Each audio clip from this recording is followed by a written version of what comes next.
Trenches played a crucial role during World War I, providing a nearly unbreachable defense that would draw battles for a much longer time.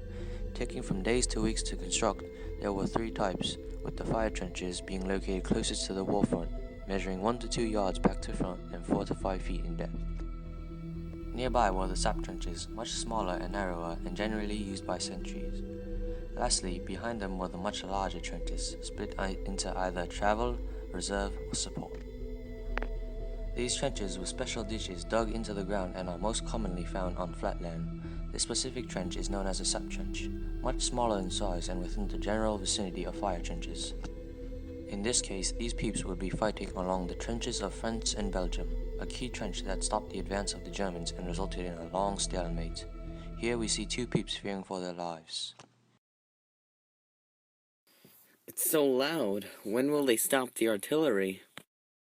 Hey man, you should be glad that it hasn't stopped. That means there are no infantry to attack us. No! Trench warfare is a war of attrition and stalemates. No one wins but the dead. Both sides suffer nearly equal losses, a total of 600,000 soldiers killed, missing, or wounded. Stop mourning, Peter. We gotta go over the top. That's the only way we're going to make any progress. Boy, give me my gun. Those idiots didn't think to build on dry land like us. We can attack them now. Okay, let's go.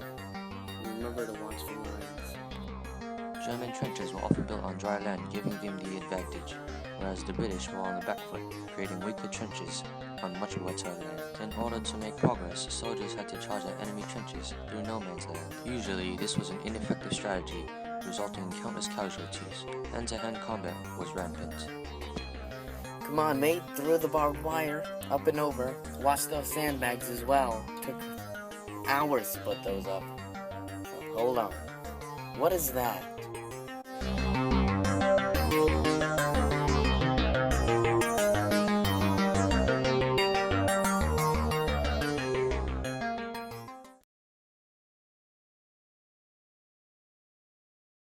Gee, Grandpa. That's, why can't you walk? I was in a war, one filled with anguish and pain. I also remember fastening strands of wire around some empty cans that I placed on the ground in front of us, hoping they might trip any advancing enemies and betray them by the noise. The ineffectiveness of trenches often resulted in desperate strategies that either did not work or would backfire, as seen in how easily Peter's so-called trap could have been thwarted. Some Ethan bread.